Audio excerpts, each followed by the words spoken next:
말씀 같이 보겠습니다. 계시록 2장 18절부터 29절 우리 교대로 한 절씩 읽겠습니다. 두아디라 교회의 심부름꾼에게 이렇게 써보내라. 그 눈이 불꽃과 같고 그 발이 놋새와 같으신 분 곧 하나님의 아들이 이렇게 말씀하신다.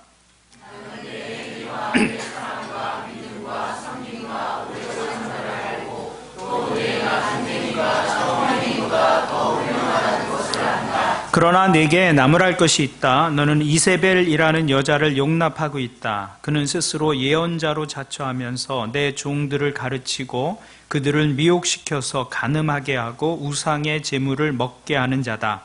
내가 그에게 회개할 기회를 주었으나 그는 자기 의를 회개하려 하지 않았다. 보아라, 나는 그를 병상에다 던지겠다. 그와 더불어 간음하는 자들도 그와의 행위를 회개하지 않으면 큰 환난을 당하게 하겠다. 그리고 나는 그의 자녀들을 반드시 죽여야겠다. 그러면 모든 교회는 내가 사랑의 생각과 마음을 살피는 분위기를 알게 될 것이다. 나는 너희 각 사람에게 그 행위를 갚아주겠다. 그러나 두아디라에 있는 사람들 가운데서 그의 가르침을 받아들이지 않은 사람들 곧 사탄의 깊은 흉계에 물들지 않은 사람들인 너희 남은 사람들에게 내가 말한다. 나는 너희에게 다른 짐을 지우지 않겠다. 다만 내가 올 때까지 너희가 가지고 있는 그것을 굳게 붙잡고 있어라. 이기는 사람, 곧 내 일을 끝까지 지키는 사람에게는 민족들을 다스리는 권세를 주겠다. 그는 새 지팡이로 그를 다스릴 것이고 민족들은 마치 그를 부서지듯 할 것이다. 같이 읽죠. 이것은 마치 내가 나의 아버지께로부터 권세를 받아서 다스리는 것과 같다. 나는 그 사람에게 샛별을 주겠다. 귀 있는 사람은 성령이 교회들에게 하시는 말씀을 들어라. 아멘. 오늘은 소아시아 지방의 7교회 가운데 네 번째 교회인 두아디라 교회에 보낸 편지를 좀 생각해 보겠습니다. 사도 요한은 환상 속에서 주님의 음성을 듣고 아시아 지역에 있는 7교회에 편지를 보내고 있습니다. 오늘은 두아디라라는 도시인데요. 이 두아디라라는 도시는 소아시아의 7도시 가운데서 가장 작은 도시였습니다. 에베소에서부터 시작을 했죠. 에베소, 서머나, 버가모, 그 다음에 약간 밑에 두아디라라는 성이 있는데요. 지금 이 도시는 터키의 아크히사르라고 불리는 도시예요. 여기는 지금은 한 10만 정도의 인구를 가진 작은 도시인데 당시에는 상업도시였어요. 양모와 염색업의 중심지였다고 알려지고 있습니다. 특히 옷감을 생산하는 동업조합으로 유명했는데요. 사도행전 16장을 보면 사도 바울이 빌립보에 교회를 개척하는데 그때 함께한 사람이 루디아라는 여자였어요. 근데 그 루디아가 어디 출신이냐면 바로 이 두아디라 지방의 출신이었어요. 그 사람의 직업이 무엇이었느냐면 자주색 옷감을 파는 사람이었어요. 그것이 이제 두아디라 성을 배경으로 한 그런 이야기다라는 것을 알 수 있죠. 두아디라는 도시도 작았고 교회도 작았습니다. 그러나 주님은 이 교회를 향해서 깊은 관심을 갖고 계셨습니다. 그래서 7교회에게 편지를 쓰고 있는데 가장 긴 편지를 두아디라 교회를 향해서 쓰고 계십니다. 19절을 보면 주님께서 두아디라 교회에 대해서 이렇게 칭찬하시는 것을 볼 수 있습니다. 19절을 보죠. 나는 내 행위와 내 사랑과 믿음과 섬김과 오래 참음을 알고 또 내 나중 행위가 처음 행위보다 더 훌륭하다는 것을 안다. 여기 두아디라 교인들에 대해서 말씀하시면서 주님이 구체적으로 몇 가지를 예를 들어서 말씀합니다. 어떤 것들이 있느냐면 그들에게는 행위가 있었어요. 나는 내 행위를 안다. 그리고 사랑과 믿음과 섬김과 오래 참음을 말씀하고 있습니다. 그런데 이런 모습은 초대교회 교인들의 일반적인 모습이었다고 제가 말씀을 드렸습니다. 주님은 에베소 교회를 향해서 편지하실 때도 나는 내가 한 일과 내 수고와 인내를 알고 있다. 구체적으로 그들의 삶을 말씀하고 있는 것을 봅니다. 사도 바울도 데살로니가 교회에게 편지하면서 이렇게 쓰죠. 우리는 하나님 아버지, 하나님 우리 아버지 앞에서 여러분의 믿음의 행위와 사랑의 수고와 우리 주 예수 그리스도께 둔 소망을 굳게 지키는 인내를 언제나 기억하고 있습니다. 우리가 알 수 있는 것은 적어도 초대교회에서는 믿는다는 것은 곧 삶을 의미했고 변화된 행동을 의미했다는 것입니다.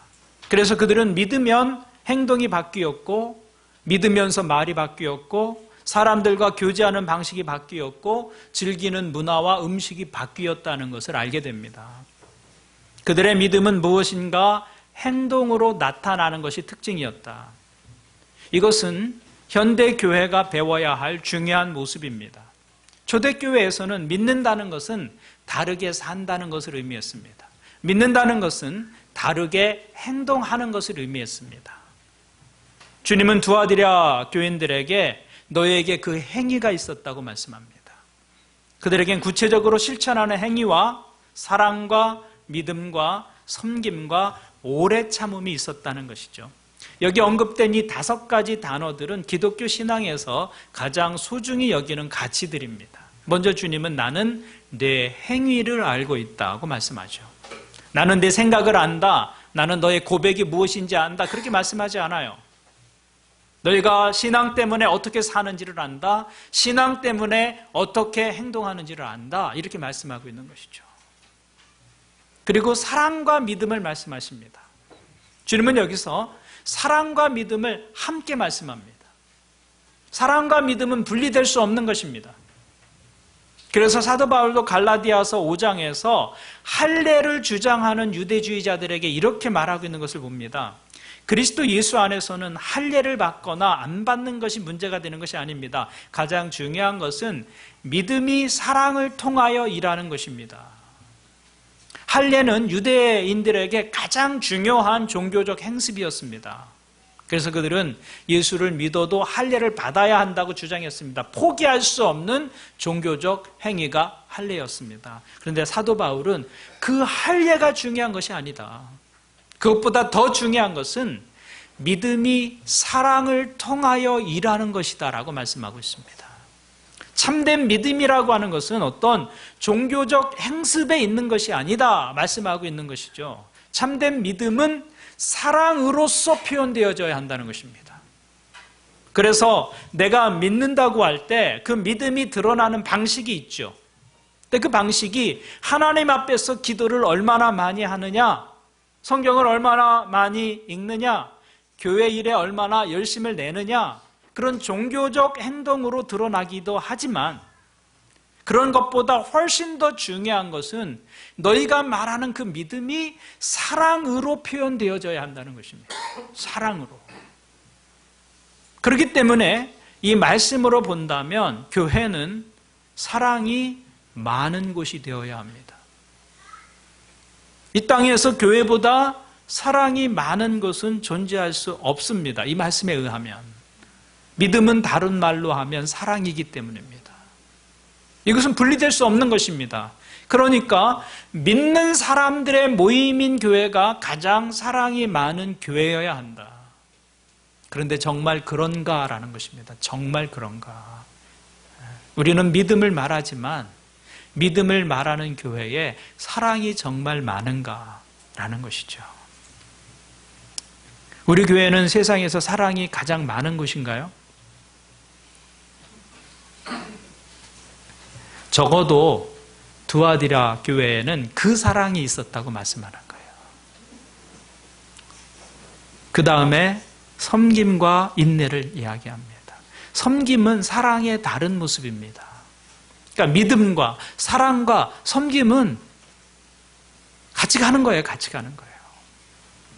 사랑을 통해서 일하는 믿음이 있으니까 그 사랑의 행위로 나타나게 될 때 섬김이 될 수밖에 없는 것이죠. 형제를 섬기고 다른 사람들을 섬기는 것입니다.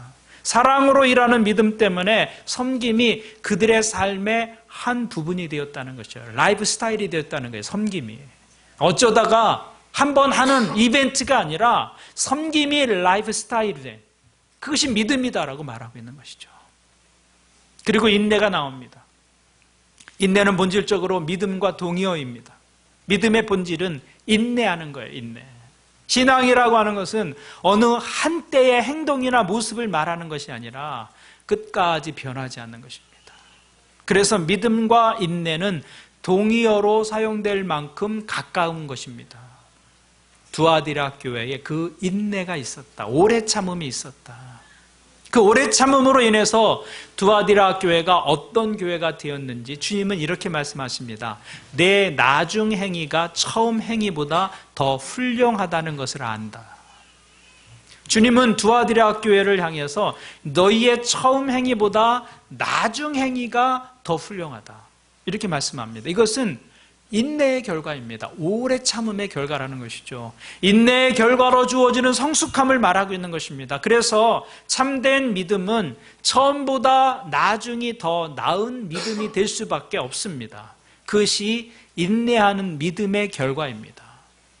여기 처음보다 나중이 더 낫다는 말은 굉장한 칭찬입니다. 수많은 교회들이 처음 시작할 때는 열심을 품고 시작합니다. 기대에 부푼 가슴으로 우리가 무엇이든 할 수 있을 것처럼 그렇게 반응을 보이죠. 말하고 행동합니다. 근데 시간이 흐르면 흐를수록 그 부푼 가슴은 가라앉고 열심도 식고 마음도 냉랭해지고 맙니다. 처음에는 열심히 봉사하지만 시간이 지날수록 많은 사람들이 한 걸음 뒤로 물러나게 되죠. 처음보다 나중이 좋은 믿음, 그렇게 쉽게 보여지지 않습니다. 그런데 오늘 말씀의 두아디라 교회가 주님의 칭찬을 받은 이유는 처음보다 나중이 더 좋았다라는 것입니다. 하나님이 원하시는 믿음은 그런 모습이고요.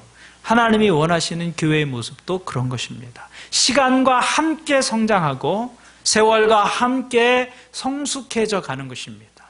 성장하고 성숙한다는 것은 그 속에 생명이 살아있다는 것입니다. 생명. 그렇다면 여러분, 오늘 여러분의 모습은 주님 보시기에 어떤 모습인가라는 것이죠. 처음보다 나중이 더 나은가라는 것입니다. 저는 우리 교회 교우들의 믿음이 주님께 그런 인정을 받는 믿음이 되기를 바랍니다. 내 믿음이 처음보다 나중이 더 훌륭하다, 더 크다. 그런 인정을 받는 것, 그것이 살아있는 믿음의 모습인 것이죠. 우리 교회가 오늘로 모임을 시작한 지 이제 꼭 1주년 되는 주일입니다. 작년 12월 16일 날 우리가 느헤미야 그 공동체 사무실에서 처음 모임을 시작했습니다. 그때 그 작은 공간에 의자를 배치하면서 의자를 몇 개 놓아야 할지 고민했던 기억이 있습니다. 의자를 놓으면서 너무 많이 놓은 거 아닌가? 그래서 자리가 휑하면 어떡하지? 그래서 의자를 또 다시 정리하면서 내가 너무 믿음이 없는 거 아닌가? 뭐 이러면서 혼자 고민했어요. 그런 고민을 했다고요. 근데 1년이 안 돼서 이렇게 우리가 공간을 우리 손으로 마련하고 모이는 사람들이 매주 조금씩 많아지게 되었고, 감사한 것은 우리를 통해서 VIP들이 교회에 이제 막 오기 시작하고 있다는 것입니다. 여러분, 지난 1년 동안 정말 잘해 오셨습니다. 여러분들께 감사를 드리고 여러분의 수고와 헌신을 격려해 드리고 싶고 고마운 마음을 전합니다. 그런데 교회는 지금보다 1년 후가 더 좋은 교회가 되어야 합니다. 시간이 흐를수록 과거보다 오늘이 더 나은 교회여야 한다는 것이죠. 그것이 영적 생명의 특징입니다. 그래서 우리는 우리의 믿음을 점검해 볼 필요가 있죠. 개인적으로도 그렇고 공동체적으로도 그렇습니다. 처음보다 지금 더 열심을 내고 있는가? 처음보다 지금 더 사랑하고 있는가? 처음보다 지금 더 하나님과 사람들을 섬기고 있는가? 처음보다 지금 더 많이 인내하고 있고 더 많이 참고 더 많이 용납하고 더 많이 용서하고 있는가? 여러분, 신앙은 이것이 중요한 것입니다. 오랜 신앙의 연수가 중요한 것이 아니라 세월과 함께 나아지는 것이 중요한 것이죠. 두아디라 교회는 처음보다 나중이 더 나은 교회였습니다. 이 점에 있어서 두아디라 교회는 우리에게 좋은 본이 되고 있다는 것이죠. 처음보다 나중이 더 좋은 신앙, 여러분의 신앙이 그런 모습이 되기를 주님의 이름으로 축원을 드립니다. 하지만 세상에 완전한 교회는 없습니다. 이런 좋은 점이 있었음에도 불구하고 두아디라 교회는 주님께 책망을 받습니다. 그것은 자칭 선지자라고 하는 여자 이세벨을 용납한 것이다. 20절 말씀을 보니까 그러나 내게 나무랄 것이 있다. 너는 이세벨이라는 여자를 용납하고 있다. 그는 스스로 예언자로 자처하면서 내 종들을 가르치고 그들을 미혹시켜서 간음하게 하고 우상의 제물을 먹게 하는 자다. 두아디라 교회에 이세벨과 같은 여자가 있었다는 거죠. 이세벨이라는 여자는 북왕국 이스라엘의 아합 왕의 아내였습니다. 원래는 시돈 왕의 딸이었는데 아합 왕에게 시집을 옵니다. 시집 올 때 그냥 오지 않고 자기가 섬기던 바알신을 가지고 옵니다. 바알신의 제사장 450명을 데리고 옵니다. 그리고 이스라엘 곳곳에 바알 신전을 세우고 하나님의 백성들로 하여금 바알신을 섬기도록 강요했던 여자가 이세벨입니다. 이세벨의 영향력은 한 나라의 영적 흐름을 완전히 바꾸어 놓았습니다. 그래서 이스라엘은 하나님의 징계를 받게 됩니다. 큰 어려움을 당하게 되는 것을 역사 속에서 볼 수 있습니다. 그런데 두아디라 교회에 그런 이세벨과 같은 여자가 있었다는 것이죠. 이름이 이세벨은 아니었을 거예요. 이세벨과 같은 영향력을 가진 여자라는 말입니다. 두아디라 교회는 이 여자와 관련해서 두 가지의 잘못을 행했습니다. 첫 번째는 이세벨에게 교회에 영향력이 있는 자리를 내어준 것입니다. 이세벨과 같은 여자가 교회에서 영향력을 행사하도록 용납했다는 거예요. 두아디라 교회는 유달리 여성의 영향력이 강한 교회였다고 생각됩니다. 유럽 최초의 교회가 빌립보 교회였는데 그 교회를 개척한 사람도 누구였다고요? 두아디라 출신의 루디아라는 여자였습니다. 그래서 어떤 사람은 이 이세벨이 루디아였을 것이다 생각하는 사람도 있어요. 그렇게 볼 근거가 성경의 내적으로도 또 외적인 교회 역사에도 많지는 않습니다. 어쨌든 분명한 것은 두아디라 교회에서는 여성들의 영향력이 많았는데 그 중에 이세벨로 상징되는 악한 여인이 있었고 그의 영향력이 교회를 악하게 흔들었다고 이야기하고 있는 것입니다. 이 여인은 아마도 경제적으로 부유했던 여인이었을 것입니다. 이것 때문에 두아디라 교회는 이 여자에게 쉽게 교회 안에서 영향력을 행사할 수 있는 자리를 허락했습니다. 이 점에서 두아디라 교회는 중요한 실수를 범한 것이죠. 한 사람을 평가하는데 그의 신앙과 인격보다 물질을 우선적으로 평가한 것입니다. 물론 교회 입장에서 그 지역의 유지나 힘 있는 사람이 교인이 되는 것은 큰 도움이 될 수 있습니다. 그러나 이세벨은 바른 신앙의 사람이 아니었습니다. 스스로 예언자라고 한 것을 보면 아직 교회에서 공적으로 그의 믿음이나 직분을 인정할 만한 사람은 아니었던 것 같아요. 자칭 스스로 예언자라고 했으니까. 그런데 그런 여인을 신앙이 아닌 다른 요인으로 인해서 교회에서 용납하고 교회에 영향력을 미칠 수 있는 자리를 허락한 것은 잘못이다. 주님은 그것을 책망하고 있는 것입니다. 교회의 직분이라는 것은 믿음이 있는 사람들에게 주어서 그것을 믿음으로 감당하게 해야 하는 것이죠. 왜냐하면 하나님은 돈 많은 사람이나 사회적 지위가 있는 사람들과 일하시는 것이 아니라 믿음이 있는 사람들과 일하시기 때문입니다. 성령의 역사는 돈이나 사회적 지위를 타고 나타나는 것이 아니라 믿음이라는 통로를 따라서 나타나는 것입니다. 그래서 저는 우리 교회가 사람들을 세울 때 믿음과 인격을 보는 교회가 되기를 바랍니다. 이것은 우리가 놓지 말아야 할 중요한 원칙입니다. 그래서 교회에서는 돈이 있어도 안 돼. 그런 소리를 들을 수 있어야 합니다. 그래야 교회죠. 돈이 있어도 안 되는 거예요, 교회에서는. 그런데 요즘 교회가 듣는 이야기가 무엇입니까? 교회도 돈이면 다 돼. 그런 이야기를 교회가 듣고 있는 것이죠. 그것은 정말 수치스러운 일입니다. 교회가 들어서는 안 되는 수치스러운 일입니다. 그렇다면 교회와 세상의 다른 점이 무엇인가라는 거예요. 교회도 돈이면 다 돼. 그러면 교회와 시장 바닥이 다른 것이 무엇입니까? 그런데 두아디라 교회가 그런 오류에 빠진 것입니다.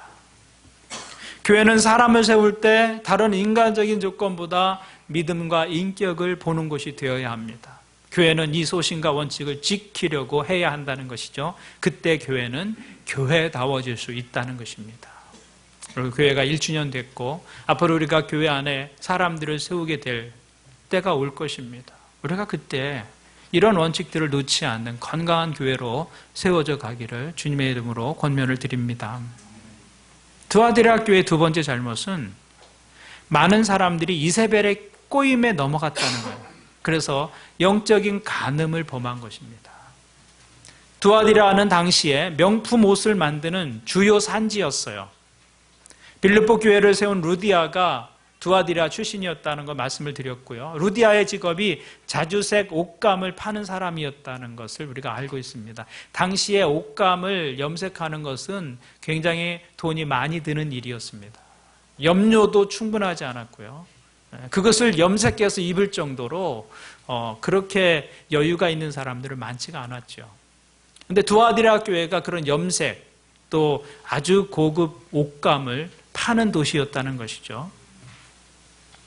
이 도시에는 그런 산업이 발달되었기 때문에 길드라고 하는 협동조합이 여러 가지 생겨났습니다. 두아디라에서는 이 길드, 협동조합의 조합원이 되어야 취직할 수 있었고 금융거래를 할 수 있었습니다. 사업을 하려면 조합원이 되어야 했고 조합원이 되지 못하면 가난을 면치 못했다는 것이죠. 근데 여기 문제가 있었습니다. 조합에서는 특별히 신전에서, 이방의 신전에서 제사와 함께 정기적인 모임을 가지게 되었는데 조합원들은 의무적으로 그 제사에 참석해야 했습니다. 그들은 조합 단위로 제사를 지내고 함께 제사 음식과 술을 마시면서 사업상의 거래를 거기서 하게 되었습니다. 그리고 이 신전에서의 제사는 마지막에는 신전의 여자 사제들, 남자 사제들과 음행을 하는 것으로 모든 종교적 의식을 마무리하게 됩니다. 그런데 두아디라 교회 교인들 중에 적지 않은 사람들이 이 여인의 잘못된 사상을 따라서 그런 일을 거리낌 없이 가담하고 행하게 되었다는 것이죠. 상당히 많은 사람들이 그 도시에서 이윤을 취하며 살기 위해서 이세벨의 사상에 동조하게 되었고 이세벨은 그 교회에서 자기를 따르는 사람들을 거느리기 시작했다는 거예요. 결국 두아디라 교회가 당면한 문제는 우리가 원하는 물질적 풍요를 위해서 세상과 타협하면서 살아야 하는가라는 것이었습니다. 아니면 크리스천의 윤리를 지키면서 정직하게 살아가야 하는가? 그 문제였다는 것이죠. 그런데 이들의 가르침은 무엇이었느냐면 교회에서는 하나님 방식대로 세상에서는 세상 방식대로 이거였다는 거예요. 그래서 그리스도인이라도 길드의 조합원들과 함께 신전 의식에 참여하고 그들과 함께 어울림으로 사회적 고립을 피해야 한다 이렇게 주장했던 것입니다. 그런데 이런 주장이 의외로 많은 사람들에게 받아들여졌습니다. 그래서 두아디라 교회 교인들 중에는 거리낌 없이 우상 숭배에 참여하고 그 물신주의 문화에 참여하고 동화된 사람들이 많이 있었다는 것입니다. 여러분, 이것은 1세기 두아디라 교회 이야기만은 아닙니다. 오늘 우리 사회에 이윤 추구를 위해서는 수단과 방법을 가리지 않아도 좋다는 사고방식이 얼마나 많이 자리하고 있는지 모릅니다. 팽배합니다. 눈에 보이는 이익을 위해서 우리가 믿는 그 믿음의 진리를 흔드는 일들이 많습니다. 어려움을 피하게 하는 달콤한 제안들이 있죠. 진리를 모호하게 만드는 이론들이 있습니다. 그런 것들이 이세벨의 교훈인 것이죠. 그래서 사람들은 정직하게 살아서는 부자가 될 수 없다고 생각합니다. 우리 사회의 그 통계를 보면 정직하게 살면 불리하다 이렇게 생각하는 사람들이 훨씬 더 많습니다. 정직하게 살아서는 부자 될 수 없다 이렇게 생각하죠. 사회적 인식이 그렇다는 거예요. 근데 여기에 함정이 있습니다. 우리가 하나님의 부르심을 받은 것은 부자가 되기 위해서입니까? 정직하게 살기 위해서입니까? 어느 것이 더 높은 가치냐라는 것입니다. 부자가 되는 것입니까? 정직하게 사는 것입니까? 어느 것이 더 높은 가치입니까? 물론 정직하게 부자가 되면 좋겠죠. 여러분 그걸 원하십니까? 예, 저도 원합니다. 정직하게 부자 되고 싶어요. 그런데 항상 그런 것이 아니지 않습니까? 그래서 갈등하게 되는 것이죠.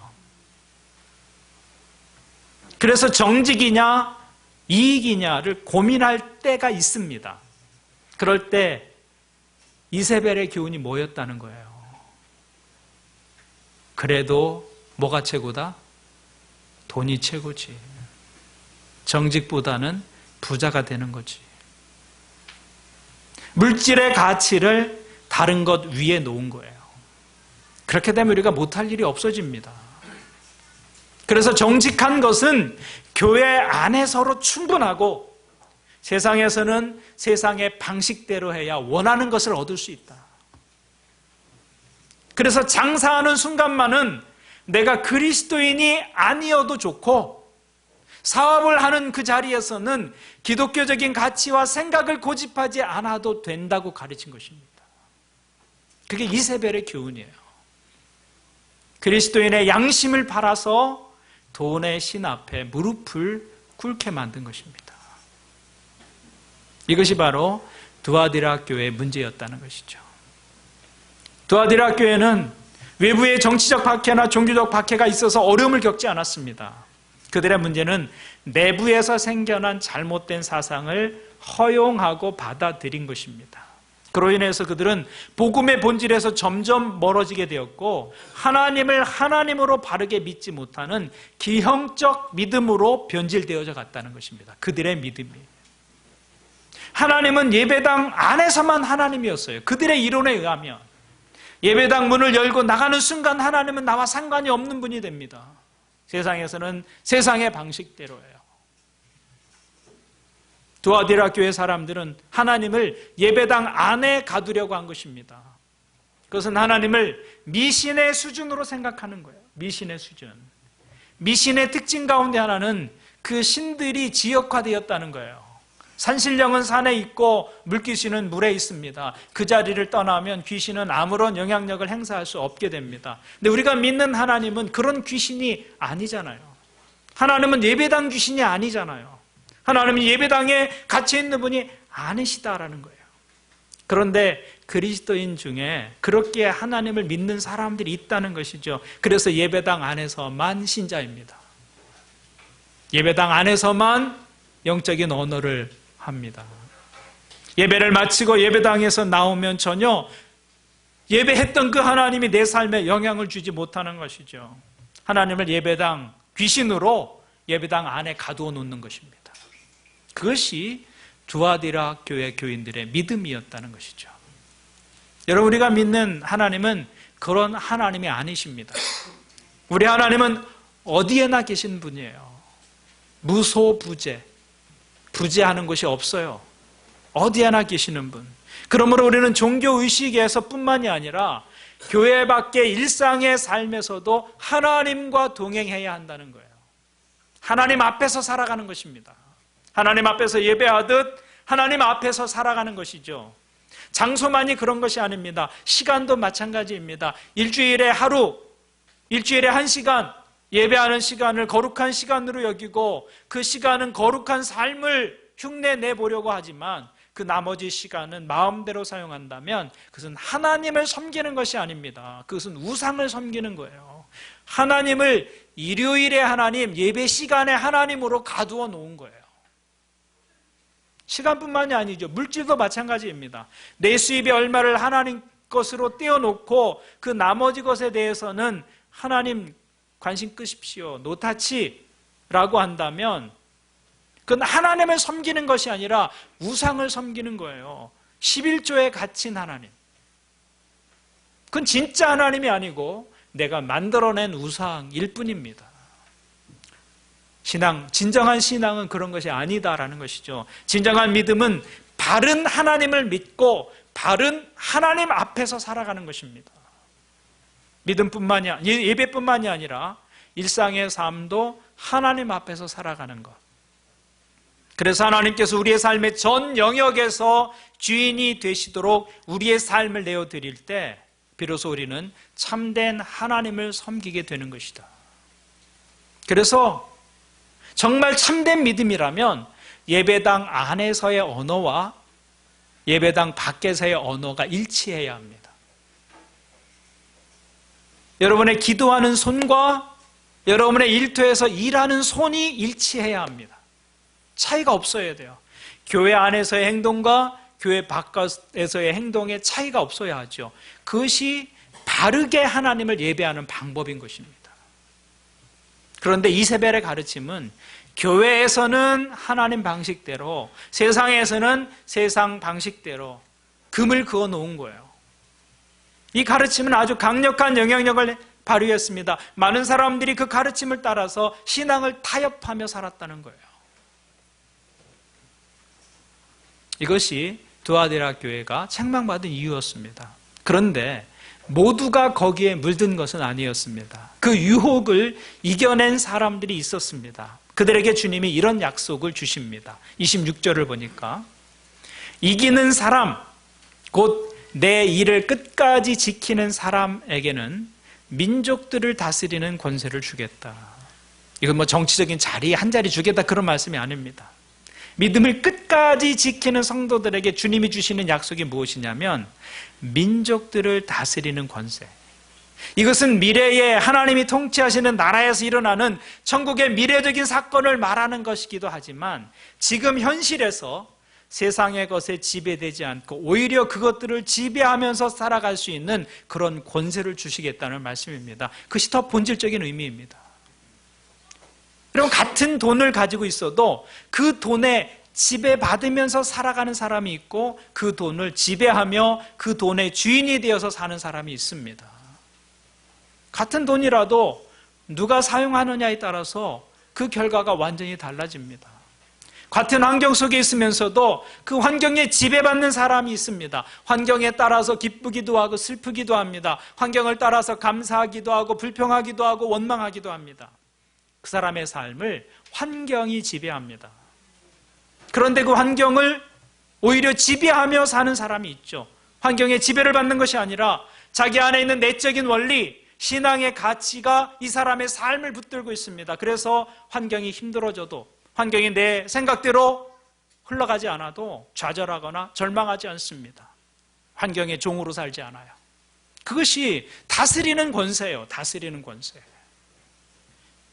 그런데 우리가 한 번 하나님을 주인으로 삼고 살면 우리는 모든 것을 다스리며 살게 될 것이다. 그것이 만국을 다스리는 권세를 주겠다는 말씀의 의미인 것이죠.